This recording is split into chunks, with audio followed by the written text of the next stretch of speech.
One of the single biggest factors that's going to determine your success with business-to-business advertising on Facebook is getting the targeting correct.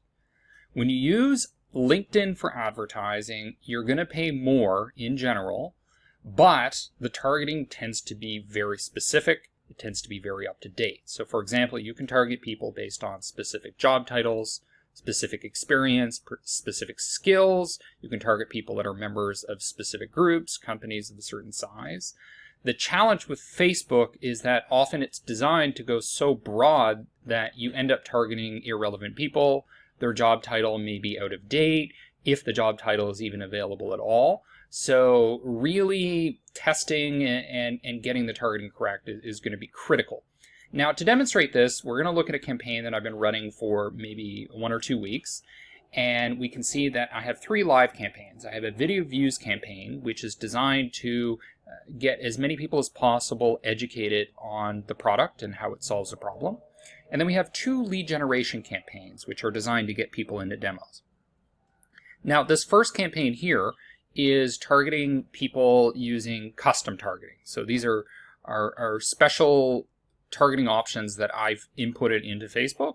And then this other campaign, which is just using the options that are off the shelf, available with native targeting in Facebook. And as you can see, using the negative targeting, I had a reach of about 1,000, 2,500, and 2,400 impressions, but 0 leads and a poor click-through rate, which you can't see right here, but I could easily go to engagement or performance and clicks to see that the click-through rate was lower. But if we look at this other campaign that I ran, you can see that I already generated 4 leads at a cost of 13 euros per lead. The click-through rate is higher, engagement's higher. Basically, everything is performing better because I'm using custom targeting and I'm not relying on the native Facebook targeting. So Facebook is excellent. It's cheap. It's a great way to generate traffic, awareness, and leads, all full funnel marketing. But the targeting is going to be the critical issue here. So let's take a look at what we've done with the native targeting. So if I go into the ad group, which is the main kind of category within Facebook advertising, we can see here that I targeted multiple locations. I didn't put any restrictions on demographics in terms of age or gender, but the main area here is the detailed targeting. What I did was I said the interest is co-working, so I'm going after the co-working industry. And then I added a second layer here since co-working as an interest was way too high. So I didn't want to reach 1 million people, I wanted to reach tens of thousands. So I added the additional interest here of community management to hone in on people that manage co-working spaces. I also did some testing with other parameters and other campaigns. Now that's the native targeting that is provided by Facebook, which generally relies on interests. You can use job titles, etc., but depending on what niche you're going after, it may not be possible to do that. So that didn't perform extremely well. But if we go into this campaign, we can see that the targeting was very, very different when I go into this ad group. So here, there are 2 things that I did. One is there is a list that was compiled using LinkedIn Sales Navigator. So LinkedIn Sales Navigator is going to give you the exact people that are potential buyers of your product. And that's excellent, especially when you're doing cold email outreach to get them into something like a demo, a free trial, a conversation. The problem here was that the match rate wasn't great. I was only able to get a reach of maybe a few hundred people per day with importing that list into here. So even though we have thousands of people in the list that we compiled with LinkedIn Sales Navigator, I'm not able to reach thousands of people, and certainly not thousands of people per day. And we're also exhausting the budget to the point where the same people were seeing the same ads over and over. So what I needed to do was add a second custom audience to expand the targeting. And the key to success here with this list was using Lead Enforce. And what I did was I went into Lead Enforce, and you can see my sources here. I created an audience here called Co-working Influentials.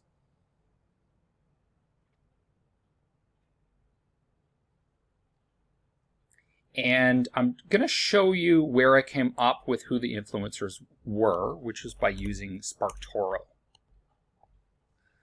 And I did a variety of searches, but basically using these words in their profile, it was things like co-working management.